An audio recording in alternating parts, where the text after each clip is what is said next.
Om Namo Bhagavate Sri Arunachala Ramanaya. The first question I've been asked to talk about today is Bhagavan's teaching goes beyond religions, but at the same time contains the heart of all religions. Can you elaborate on this, please? Yes, that is true in a sense. But to understand this, we need to understand there's a huge diversity of religions. But the one thing all religions have in common is they all believe in and aim for something beyond this bodily life. That is, there's no religion that is wholly materialistic. They all believe but we are something other than just this body. Because if we were just this body, the life of this body would be the only life we have. When this body dies, that's the end of the story for us. But all religions believe, but we don't. But death is not the end of our existence. We continue to exist in some form or other after death, and they all have some sort of idea of salvation. Whether that salvation is in heaven, and there are so many different concepts of heaven, and or whatever it may be. There's so many different goals that religions have, but what they share in common is they believe in something beyond our existence as a body. So though they may not go deep into the question, all religions are indirectly questioning our existence, because superficially what we seem to be is this body. We seem to be this body, so logically if we have this body, when this body dies, that's the end. But religion are all based on the fact that it is clear to us all, except for the grossest materialists, but we are something more than just a body. But consciousness is not just, that is what we essentially are, is something that is conscious, and that consciousness is not limited to this body. So this is what religions have in common, and this is where Bhagavan's teachings come in. Bhagavan's teachings are the very essence of all these. That is, Bhagavan's teachings deal directly with this fundamental question of our identity. Now we seem to be a person, a body. A body means not just the physical body. Bhagavan clarified body in this context means all the five sheaths. That is the body, the life, the mind, the intellect, and the will. That is what is technically called the Annamaya kosha, means the physical body. The sheath made out of food. The Pranamaya kosha means the sheath made out of breath or life. Manomaya kosha is the sheath made out of mind. That means the grosser functions of the mind, the perceptions, memories, thoughts, feelings, and so on. Subtler than that is the intellect, which is called the Vijnanamaya kosha. And subtler than the intellect is the will, which is called the Anandamaya kosha. So these five sheaths make up the person that we seem to be. So all these five together, we never experience one of these without all the others. So these together form one body. So when Bhagavan says that ego is the false awareness, I am this body, or in other words, ego is that which is always aware of itself as I am this body, what he means by body is all these five sheaths. So to all of us, our present experience is I am this body. But if we consider deeply whether this body is what we actually are, it is clear that this body cannot be what we are, because if this body were what we actually are, we couldn't be aware of ourselves without being aware of this body. In dream, for example, we are aware of ourselves, but we're not aware of ourselves as this particular gross body. Some of us body we're aware of as ourselves in a dream. We believe, while we're dreaming, that body seems to be every bit as much as real as this body now seems to be. But when we wake up, we recognize it was just a mental fabrication. So in dream, we're aware of ourselves without being aware at least of this gross body. maybe the same mind and intellect and will, but it's not the same. The physical body is different. In sleep, we are not aware of any of these five sheaths. In fact, we're not aware of anything other than our own existence, other than our own being, I am. All that we know in sleep is I am. Not as a thought, but it's just that fundamental awareness I am. That alone is what remains in sleep. So since we exist in sleep and are aware of our existence in sleep, without being aware of anything else, we cannot be this body or any other thing that appears only in waking or dream, and ceases to, is not experienced by us in sleep. Because if this body were ourself, we would have to experience it when we're asleep, because in sleep we're aware of our existence.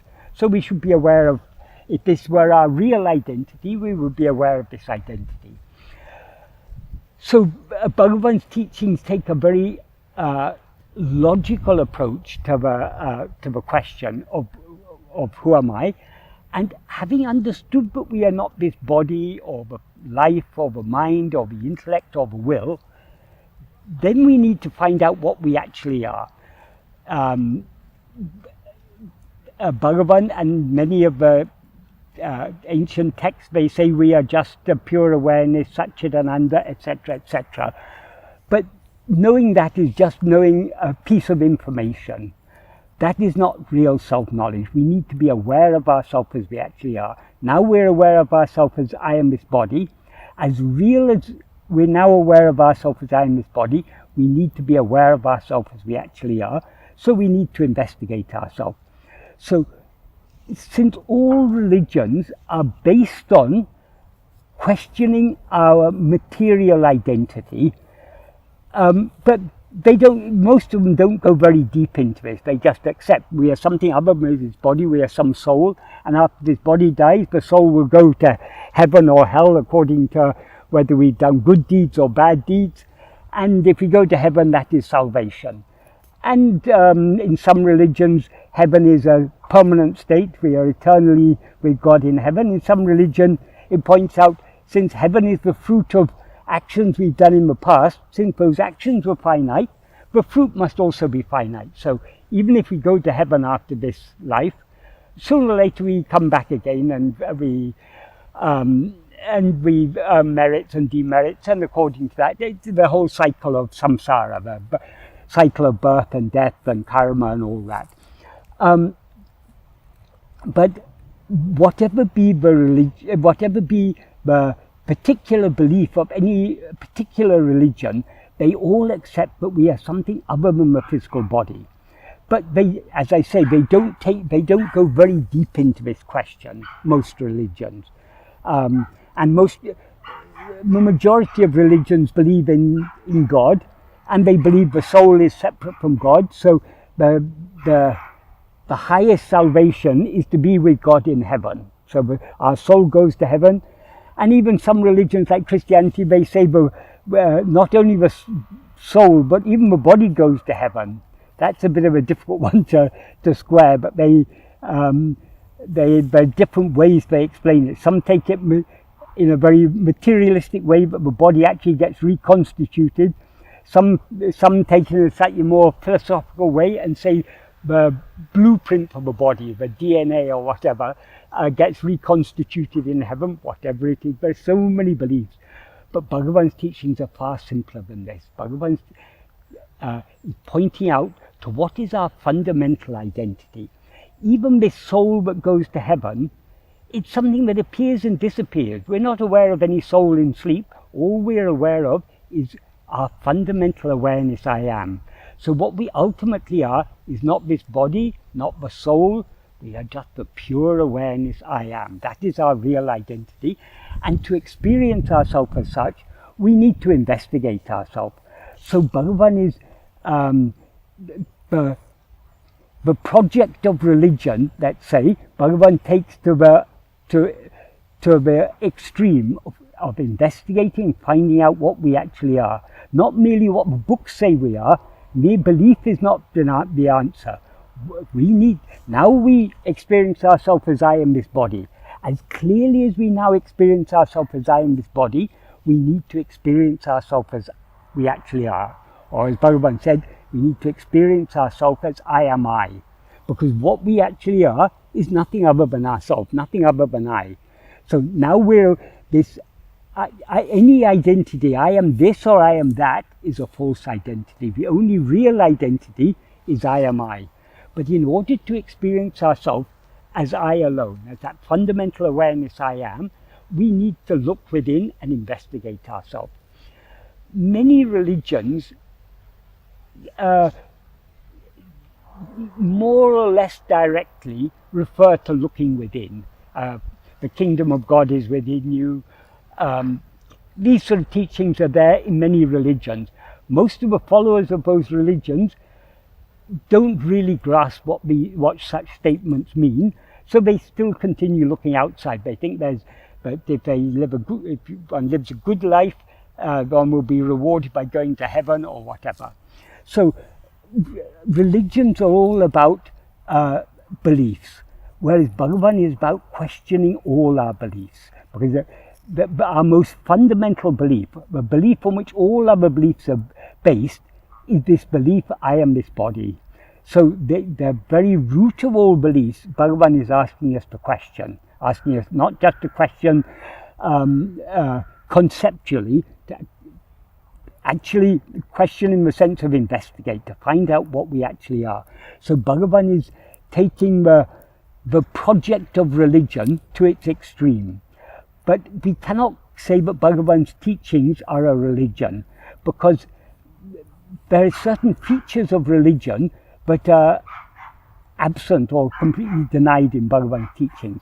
For example, one thing, in all religions, there are two things, there are three things. There's a set of beliefs, a set of practices, and an identity.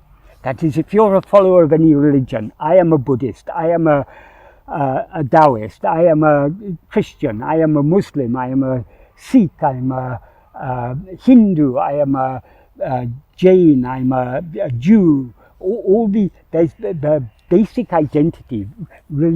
All religious people identify themselves with a certain religion, with a certain set of beliefs. And according to the beliefs that particular religion teaches, they accept those beliefs. Some accept the beliefs uncritically, some may be a bit deep, think more deeply and may try to find justification for those beliefs. But still there is a set of beliefs. If you want to be a Buddhist, or you want to be a Christian, or you want to be a Shaivite or a Vaishnavite, or whatever it is, there's certain things you have to believe, and there are certain practices that go along with those beliefs. In the case of Bhagavan's teachings, firstly, we don't have to identify ourselves as anything. We don't have to say, I am a Hindu, or I am a Christian, or I am a Buddhist, or whatever, because according to Bhagavan, all such identities are false. The only real identity is the fundamental identity, I am I. That is, we are nothing other than I. So is I Christian or Hindu or Muslim or Jain or Buddhist? No, I is beyond all these. Whether you are whatever religion you may belong to, or even if you're an atheist or an agnostic or whatever it may be. But one thing that all sentient beings have in common, we are all aware I am. We are all aware of our own existence, our own being. And that is what Bhagavan's teachings are all about. So in that sense, Bhagavan's teachings are the essence of all religions, but they go beyond all religions. Because in Bhagavan, if we're following Bhagavan's teachings, we don't have to assume any identity. Even to say, I am a devotee of Bhagavan, is ultimately not true. Okay, we may love Bhagavan, we may have been attracted to Bhagavan, but that is not our identity. Our identity is pure love itself. That is the pure awareness I am. The nature of pure awareness is pure love, because pure awareness is infinite, and therefore there's nothing other than that. So it loves itself, it loves everything as itself. Not that there's anything other than itself for it to love. So our real nature is infinite love, infinite awareness, infinite being. So Bhagavan goes to the very heart of all religions, but at the same time his teachings go beyond all religion. There's nothing, Bhagavan asks us to question any identity that we may have. If we feel I am a Hindu, or I am a Christian, or I am a Buddhist, or whatever, Bhagavan asks us to question that identity, to question all identities. Question means not just verbally or conceptually question, to investigate what we actually are, not to accept any identity, because all identities are false. Bhagavan also doesn't ask us to believe anything. He asks us to question the very foundation of all our beliefs. But one thing we need to believe to follow Bhagavan's teachings, we need to believe I am. But we don't need to believe I am, because I am is the experience of everyone. Everything else that we experience we can doubt. Now I see trees and sky and birds and buildings and all sorts of things. All these, I can doubt all of these, because I see these same sort of things I see in a dream. So these may not be real. Just because I see something doesn't mean it's real. It can be a mental fabrication, as we know from our experience in dream. So everything that we experience, we can doubt whether it's real or whether it's just a mental fabrication. But one thing we cannot reasonably doubt is our own existence. Because in order to be aware of anything, whether what we are aware of is real or illusory, in order to be aware of it, we must exist and we must be aware. Our existence and our awareness is what we experience as I am. So that is the one fundamental truth. That is the one thing, the one permanent experience. All other experiences come and go. This is the one experience that endures. So this alone is what is real. So Bhagavan's teachings go to the very heart of all religions, but they go beyond all religions. So Bhagavan's teachings are both the very heart of all religions, and they transcend all religions, because ultimately religions are means by which we reach what is real. However we may conceive it, not all religions have that is, there are so many different concepts of salvation. Each religion has its own concept of salvation, and within some, like Hinduism is considered to be one religion, but actually it's a whole family of religions. Within Hinduism, there's all Hindus, all Buddhists, all Jains, all Sikhs, they consider that the ultimate goal is moksha. But what is moksha? There are so many different concepts of moksha. According to Bhagavan, what Bhagavan says in the final verse of Uludunapadu, Bhagavan refers to debates about different types of liberation. Liberation with form, or liberation without form, or liberation with or without form.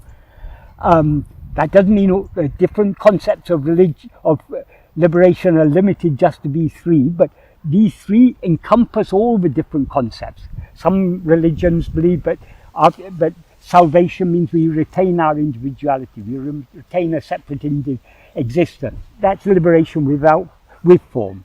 Some religions believe that you lose your separate existence. That is liberation without form. Some believe that you can, that if once you're liberated, you can go between the two. So there are so many different types of, but they all fall into one or other of these three categories, all types of salvation. Bhagavan said, if it is asked whether liberation is with form or without form, or with or without form, I will say the destruction of the ego form that considers whether liberation is with form, without form, or with or without form, that alone is liberation. So for Bhagavan, liberation means destruction of ego. And what is ego? Ego is the false awareness, I am this body. That is that spurious entity, but is neither our real nature, which is Satchit, the pure awareness I am, nor is it this body, but something that rises in between, partaking of the properties of both. Being aware, that is the pure awareness I am, that is what we actually are. Ego is not that pure awareness I am, because it's always aware of itself as I am this body. So it borrows the properties of the body, it borrows the properties of I am, and conflates the two as if they were one. This is ego. When we know what we actually are, when we know ourselves as the pure I am alone, ego is thereby destroyed. That alone is liberation according to Bhagavan. So the ultimate liberation, beyond all the heavens and all the different concepts of liberation that other religions may have, Bhagavan's teachings are pointing at the ultimate liberation. The liberation that goes beyond all religions. Because religions are only for the ego. Only so long as we rise as ego can we have any idea about God or about heaven or about yoga or tantra or mantra or nirvana or whatever it may be. Ultimately, all religions are only for ego. To whom are all these religions?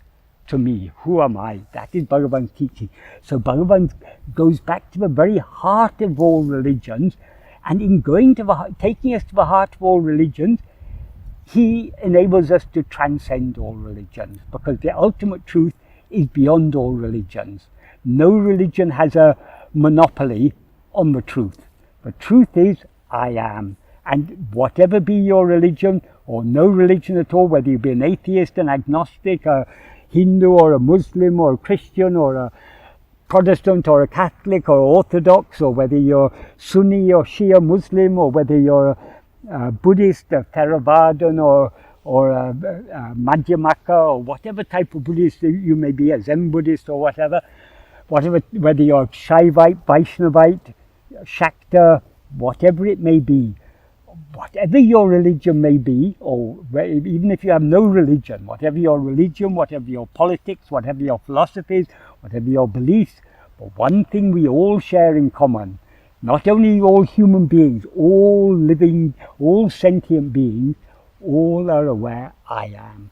That alone is the truth. That alone is what Bhagavan's teachings are all about. So Bhagavan's teachings are, at the same time, the heart of all religions, the ultimate aim of all religions, and but at the same time they transcend all religions, because Bhagavan's teachings are all about investigating and what we actually are, and thereby eradicating ego. And it is only for ego that religions exist. So Bhagavan's teachings are the ultimate for those who are ready to accept it. Not everyone will be ready to accept it. Not the followers of most religions will not be willing to accept the Bhagavan's teachings are the essence of their religion. But from the perspective of Bhagavan's teachings, when we look on all religions, we can see that his teachings are the essence of those religions, but at the same time transcend all religions.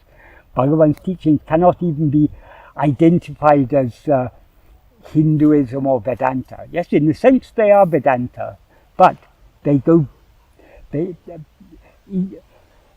are Vedanta in the very purest form, and the Vedanta in its purest form is all about knowing and being I, what we actually are. In other words, knowing and being I am. That goes beyond all religion. That goes beyond all philosophies. It goes beyond Vedanta. In that Vedanta is a certain set of beliefs and ideas. It goes beyond that. So, because this is the ground of all these religions, the ground of all philosophies, the ground of everything that seems to exist. Its ground is the pure being I am. That is what Bhagavan's teachings are all about. Om Namo Bhagavate Sri Arunachala Ramanaya.